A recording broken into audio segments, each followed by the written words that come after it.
I am standing in gold. I found some gold in my driveway because I think it costs just as much as gold. So yes, I have made the decision to move forward. I did have a choice to not move forward, and I will talk about that later in the video, but I'm just standing here with full, complete, just happiness, you know, that this is even here.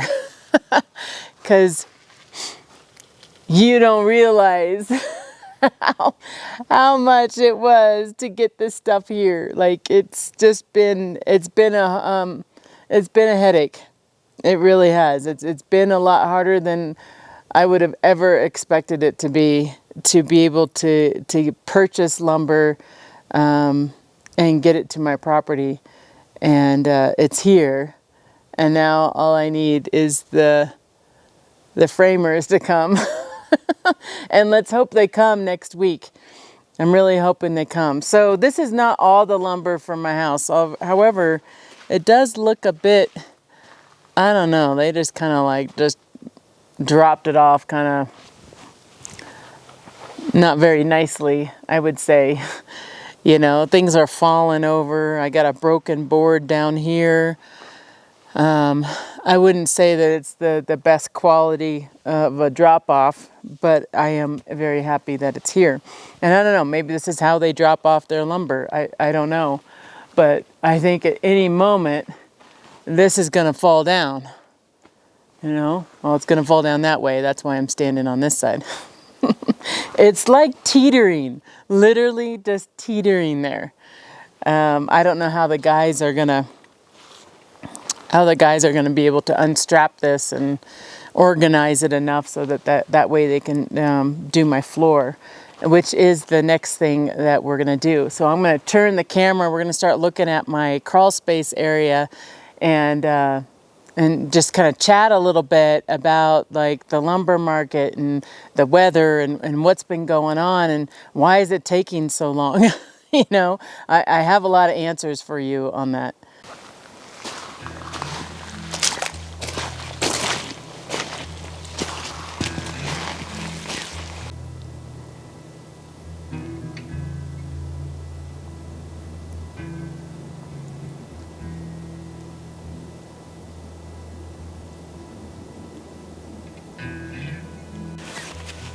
So here we are.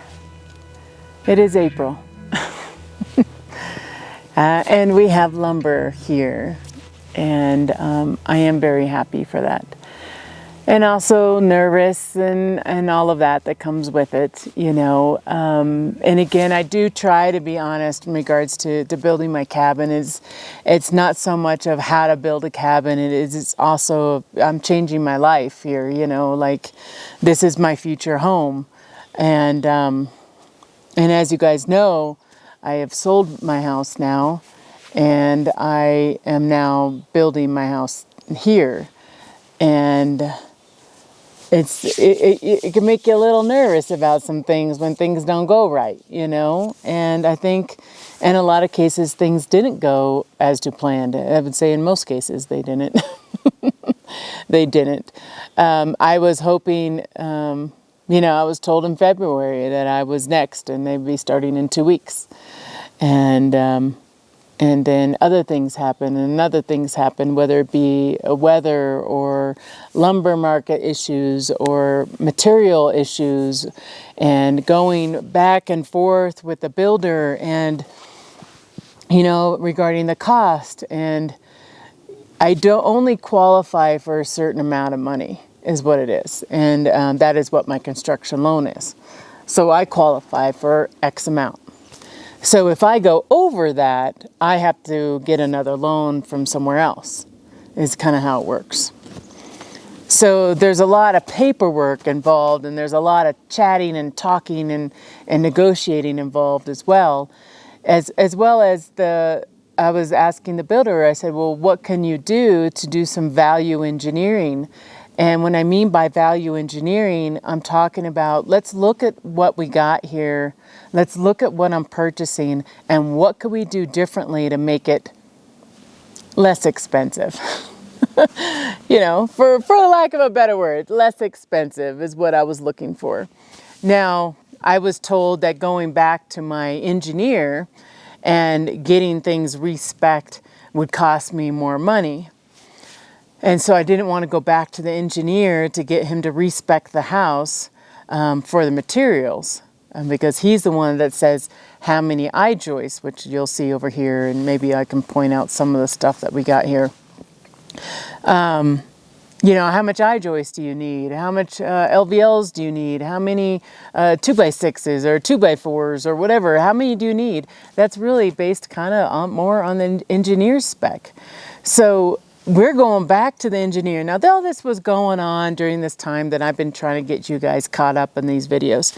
There's been multiple discussions. There's been some arguments. You know, there has been some upsetness. I have not been very happy. I will admit that I have not been very happy, and I think rightfully so too. You know, I think some of it has to do with the market, and some of it has to do with other things. And I want the cabin built. And as of August this year, I pay a full mortgage on this cabin, even if it looks just like this. I still pay a full mortgage on the cabin. Well, you know, I don't want to do that, right? I don't want to pay a full mortgage for just some concrete walls. So we are trying to find a way to build it faster, and also a way to value engineer it. So what does that mean? Let me see if I can get up and I can show you some things. Now it's really, really bright outside right now. We got some blue skies. It looks beautiful. This is like a bluebird day today. This is a beautiful day. So, where we go. Okay, I can kind of see my screen now. There is a beam that goes here. And I've talked about this beam multiple times, so if you've seen my videos, you know. There's a metal beam that goes here, and it spans across till right there. That's what that footing is for. And then it continues on to, there's a square, I don't know, I can't really see it in my screen, but I think it's right around here. There's a square or something there. Yeah, I can't see my screen very well. But there's a metal beam that goes across. So that metal beam has caused a delay in my cabin build. Let me come back down to see you. Oh, goodness. Yeah. Okay. That metal beam weighs about 700 pounds. So in order to bring that metal beam in, I need to have a crane. And to find a person that has a crane also costs a lot of money. And also they're not really available. All of them are like booked out till whenever, you know. So then we had to go back to the engineer and we had to say, okay, we would really not like to do that metal beam going across. And the reason why is because the guys can't lift it, basically. Or girls. I don't know if there's any girls building in my cabin too. That'd be really cool if there was, but I don't know. From what I hear, I don't think so. But the guys can't lift the metal beam. It's too heavy. They have to have a crane. If I use, I think it's LVLs. If I use LVLs, then the guys can lift it. And, you know, maybe I can butt the LVLs together or something like that. And then that way they can lift it. Now, I am sitting where my sliding glass door is going to be.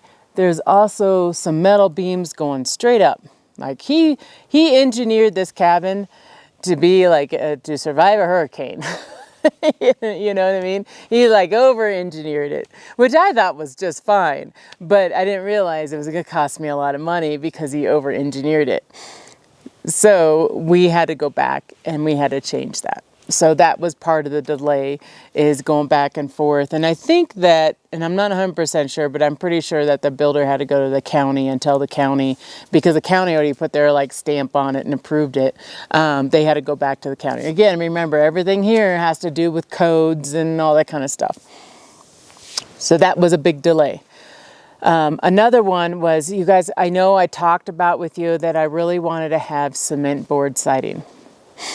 Cement board siding would help me with the woodpeckers in the area. The woodpeckers won't be able to get through that cement board siding, and I was willing to pay that extra money for the cement board siding.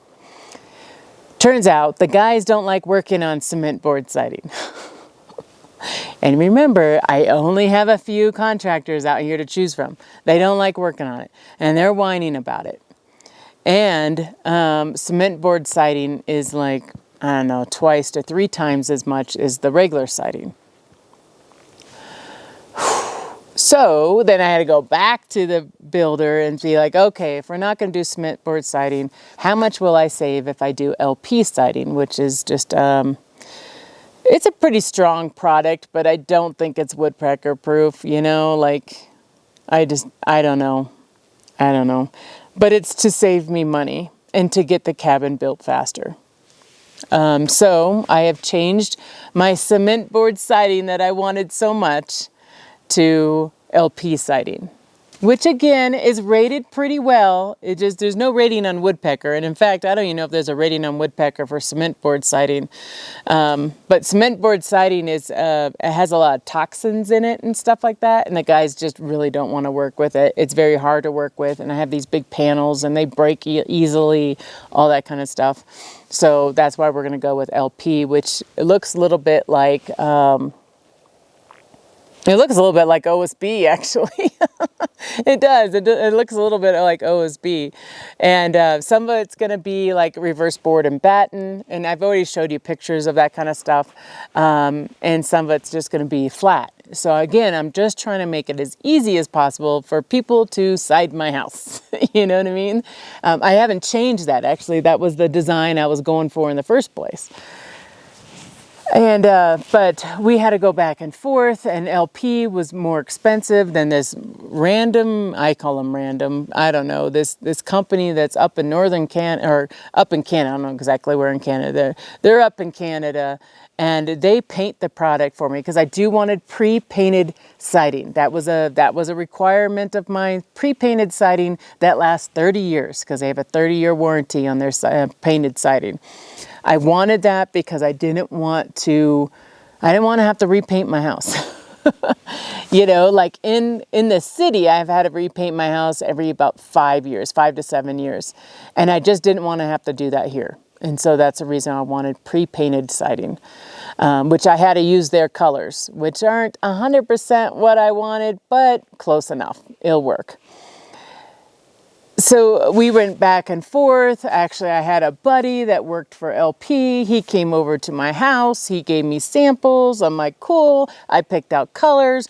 Builder's like, hey, they're way expensive. How about this guy? He's cheaper. So then we changed it and started working with this other guy. I'm not trying to say excuses. I'm just telling you, I'm just trying to be open and honest with you guys that like there's been a ton of back and forth over these last 4 to 5 months, really. Probably more like 5 months, just back and forth. And it just felt like to me like nothing was moving, no decisions were being made. And finally a decision is being made. And you guys, when I see that lumber in the picture behind me, it makes me so happy. It really does. It makes me so happy that it's even just here. Now, I'm here to guard it. No one's taking my lumber, you know? I'm going to end up putting cameras all over this place. That's what I'll be doing after this video. I'm putting cameras everywhere. This stuff is gold. This is gold. The lumber went up 130% or 103%. It went up to the point where it's unbelievable, you guys, like unbelievable. So I'm thinking someone's going to steal this. I really do. I think someone's going to steal this. You know what ended up happening is one of my neighbors got his railing stolen. A guy came out to his, because I don't know, he wasn't there at his cabin or something like that. He came out to his cabin. He measured the wood around the railing and brought a chainsaw and just cut out his siding. I'm sorry, I heard something. Yeah, cut out his siding. It's crazy. It's crazy. The lumber market's crazy. People are stealing stuff. And so, like, I'm here to guard it. I'm sleeping on top of that. No, I'm kidding. I'm not actually sleeping on top, but I would. You know, I would. Yeah. Like, I'm really nervous that that's going to get stolen because it's sitting here over a weekend. And it's a weekend right now. And so, yeah, I'm watching it. I'm looking at that. I'm looking at it. Making sure people, because you see it from the road too, which makes me nervous because you can see it from the road when people drive by. Might no one steal my lumber. And I'm not that kind of a person, but I hear other people getting stuff stolen. So that's kind of where it's at. That's kind of where it's at. So this is not all of my lumber. This is not the whole pack. This is called the flooring pack. This is the lumber flooring pack. So what they're going to do is they're going to put in the floor. Now, remember that I shoveled out this whole crawl space and then it snowed like, I think it snowed like 16 inches since then, but then it has melted. And so like I still have this area over here and I'm debating on, should I shovel that? I don't know if I should shovel. That is heavy. That is basically just water. You know, like everything's melting right now, you know, like it's just mud everywhere, you know, it's nasty. It's nasty. Yeah, I just see water everywhere, just sitting water, which I've never seen on my property before because it always just soaks into the ground. But here I have a pool over here. Oh, so it is, I am happy. I don't want it to be like a negative video, but I do want to be totally honest with you guys to let you know that, yeah, there's been a lot of stuff going on in the back end. I think I mostly have you up to speed now. So I'm hoping after this, I'll be able to produce a bit more of the cabin type videos. If they show up and actually do something with it, you know, I'll be able to show you some stuff as they're building it. I'm leaving for a weekend, but then I'll be back here and I think I will be here every weekend. So, guarding my house and my lumber. Yeah, I think you guys are almost up to speed. It's April right now. So it's April right now and you're getting very close to being right up to speed with what's going on today. So, thank you guys for joining and just hanging out with me and being patient as my cabin is being built. Trust me, I have zero patience anymore. Trust me. Okay, I will talk to you guys later. Thank you again so much. And thanks to my Patreons. Bye-bye.